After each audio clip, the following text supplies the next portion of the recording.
It's not what they thought they were getting initially with Vincent Trocheck, but it's not him. I mean, it's collectively as a team, they're playing hard, they're playing decent, but they're making way too many mistakes, and bad giveaways end up in the back of the net because the goalie's not saving their ass like he did last year.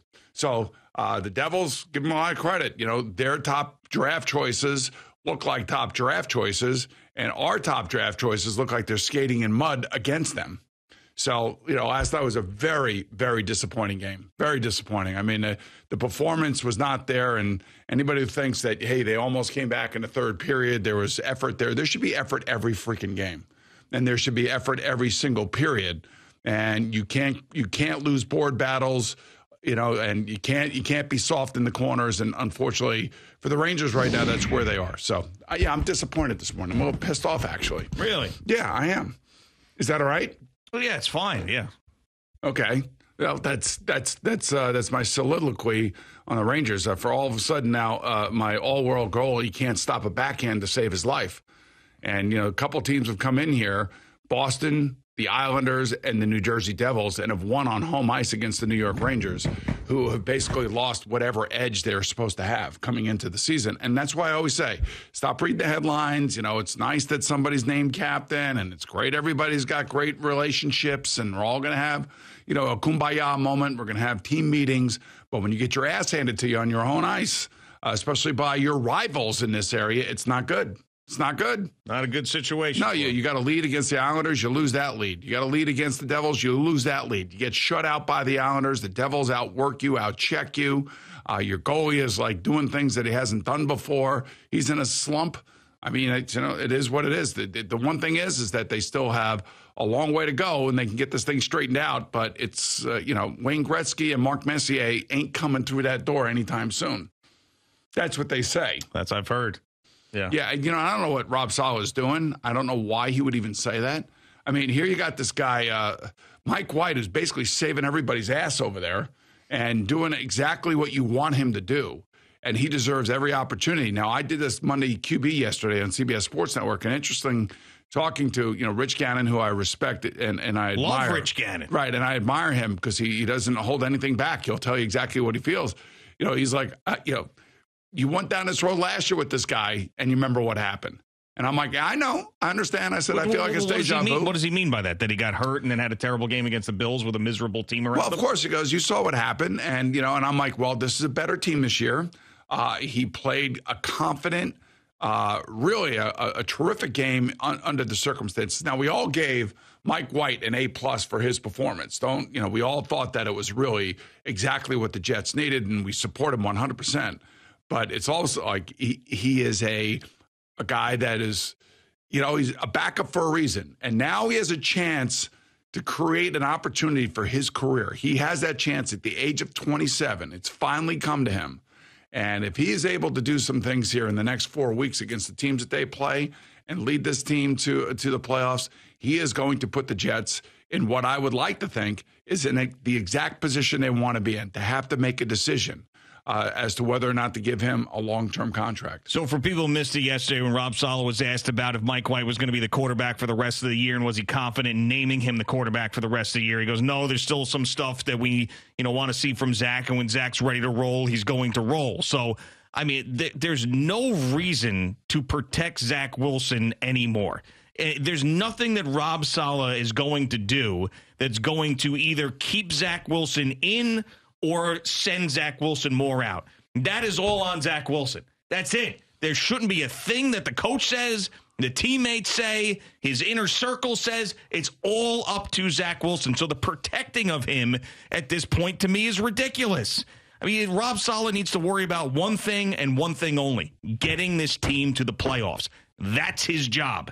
And as far as the quarterback goes, Zach Wilson doesn't have to be the future. And the longer that he ties himself to Zach Wilson, the worse situation he's putting himself in. Just remember, though, Rob Sala's not on an island over there. He's over there with Joe Douglas. He's over there with the Johnson brothers. He's over there, with the entire staff. I mean, and they talk about things. And, he's the mouthpiece for the franchise, as every head coach in the NFL is. And so when he says something, he's not just speaking for himself. He's speaking for everybody else collectively, trying to tell everybody, look, we're not giving up on Zach. We want Zach to try to get back on the field. We just want to push Zach to get back to the fundamentals, to do the things right, and to go through the mundane process of being reset. Now, all the while that's going on, he's got to hope that Mike White holds on to this thing. Because if Mike White holds on to this thing, that means he's playing well and they're winning. And I know he doesn't want to see it, and I know nobody else wants to go through it again. Watching balls being thrown over everybody's head, balls at the feet of the guys, a guy running around back there trying to make plays, like a chicken with his head cut off, as we talked about yesterday. I'd rather see a stable quarterback back there winning games. So that's why, for Mike White, this is his moment. He has a moment again. But now it's a real moment because last year the team was not good. And now the team is good. And there are playmakers. And he got them all involved last week. Now let's see you go and do it on the road, albeit against a pedestrian defense, if you ask me, in Minnesota.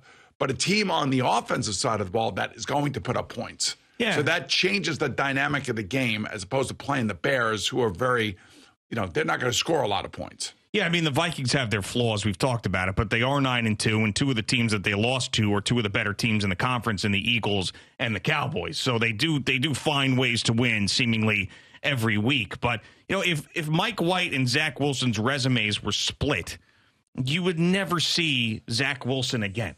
If Mike White was the number 2 overall pick and Zach Wilson was the guy who came out of nowhere and drafted in the 5th round by the Cowboys and bounced around on practice squads and was released a million times, you'd never see Zach Wilson ever again. Well, that's the reality of the sport, Jay. You're going to, and it's in every sport, you're going to give the first-round draft pick, you're going to give him some rope, and you're going to give him some space, and you're going to give him an opportunity to try to, live up to the lofty expectations that you had for him when you drafted him. Yeah, no, of course. No, I understand. I think that, am I crazy if I say these two statements this morning? Tell me on a level of 1 to 10 crazy. On each statement, or they're collectively together? On each statement. Okay, singular statement. Right, singular statement. I'm going to give you 2 statements. Tell me on the level of 1 to 10 how crazy I am. All right. These are 2 things I believe. So the level will be 1 to 5?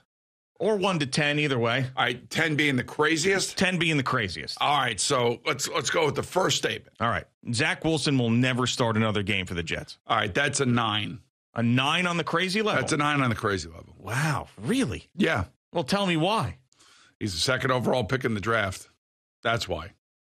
I mean, he's been really, really bad, and his teammates hate him. Well, you just asked me to give you like a thing. Now you're going to argue what I give you? We're going to have a conversation. That's what we do here. All right, so I say 9. It's not 10 because it may never happen again, but 9 because I do believe that eventually he'll get back on the field for whatever reason. It may not be because of the reason that we're thinking about it. It may be because of an injury.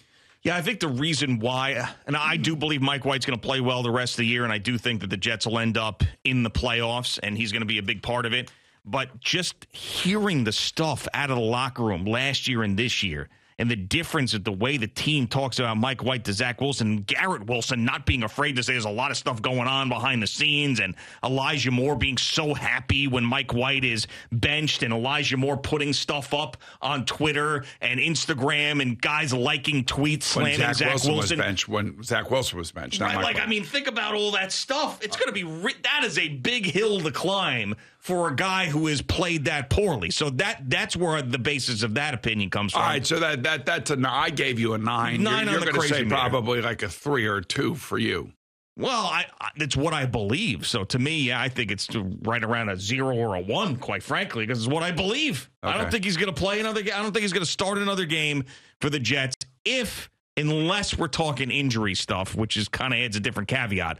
But I don't think that the Jets are ever going to look at Zach Wilson as the better option at quarterback while he's here. I just don't think that's going to happen. And quite frankly, if Mike White does take him to the playoffs, I don't know what the hell you're doing at the start of next year. You're going to bring him back? Maybe you're trading him. That's why I'm saying if I am to believe that Mike White brings the Jets to the playoffs and plays well doing it, then Zach Wilson won't start another game for the Jets. All right, so what's the second statement? The Giants aren't going to win a game the rest of the year. 1 to 10 on the crazy meter. 3. Wow. All right. So you're with me on that one. Well, I mean, I've been with you on that one since the beginning of the year, and then they won some games that we didn't think they were going to win, and then, of course, I got hammered for that. Well, we both got hammered. Well, no, I really got hammered for that. I got hammered. Eddie, you pulled that one day out when you had nothing to talk about, and you said, hey, let's go through the Giants' schedule. Win, loss, win, loss. And all Eddie does is stab me in the back and play that. Hey, it's created months of content. Yeah, I know it has. Yeah, but I understand what you're saying. I mean, they need to get all hands on deck. They need to get healthy, man. If they don't get healthy, they don't have a chance. We're sitting there yesterday talking about Daniel Jones, and I've been saying it for weeks around here. Look, he does not have a great supporting cast. Kadarius Toney's out of here. Wan'Dale Robinson is hurt. Kenny Golladay drops passes. Darius Slayton is his best wide receiver. He's got nothing at tight end really at this moment. Bellinger was a nice little thought early in the season. Saquon Barkley has not been the same player the last couple of weeks. I think he's hurt, actually. His offensive line is, again, they're missing. They were missing 4 guys when they went down to Dallas.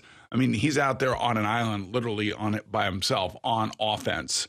And then you got Xavier McKinney getting hurt during the bye week, and then you get all injuries in the secondary. I mean, they were pieced together the last couple of weeks with Scotch tape and paste.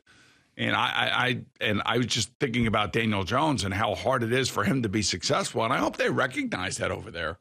And maybe they have come to the understanding that there really is no true alternative. Maybe they draft a guy or pick a guy up off waivers that ends up being their Mike White. But I can't sit here and honestly tell you that it's Daniel Jones's fault. It's not. He's the last guy standing, and he gives them any chance that they have. It's because of the way that he plays. Yeah, I mean, it's still going to be really interesting call for the Giants. I mean, I do think they evaluate the entire market to see if they can upgrade at the position, because that's what they're going to want to do. And Daniel Jones isn't their draft choice. So yeah. I do think that happens. But they might end up saying, hey, Daniel Jones is the best option for us. He's affordable. He's tough. We like the guy. He knows the offense. They may end up being that. But I mean, I've been saying I wouldn't bring him back from the beginning of time. I still stand by that. But if they do bring him back, it's because there wasn't a better alternative that made sense, not only from a salary cap standpoint, from an on-the-field standpoint. I mean, he's made enough plays for me to say, he's intriguing to stay here with this offense, with this coaching staff. But, man, that 4th and 1 last week when he had Saquon Barkley wide open, those are plays that you have to make. And, if you want to, look back to last weekend, there were 2 quarterbacks that were asked to win games with 2-point plays. And both quarterbacks did it. One was Trevor Lawrence down in Jacksonville. The other one was Justin Herbert out there at the Chargers versus the Arizona Cardinals. And both guys were said, okay, we're going for it, and we're going for the win, and it's in your hands. And that Trevor Lawrence pass that he threw to his left was a missile. It was a perfect pass. And then, of course, the way that Justin Herbert hit his tight end on a little delay over the middle was a great play design by the Chargers. But those are plays that you just have to make if you're playing quarterback in this league, and you want to make the big money, because no matter what's happening around you, you're going to end up, especially with the players wide open, you have to make it. And that is that's a flaw. That's a flaw for Daniel Jones. I know he doesn't have all the great players around him, but Saquon Barkley was wide open, and you've got to hit him.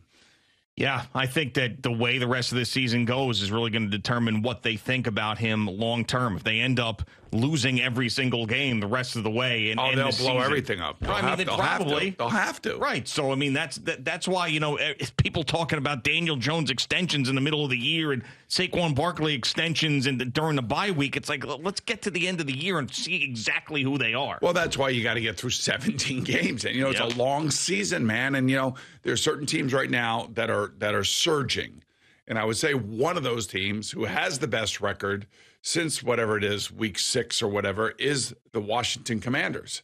I mean, they have the best record in football, and they have all come together, and they got a legitimate wide receiver in Terry McLaurin. They got legitimate running backs. Their quarterback is like a little buzzsaw running all over the place.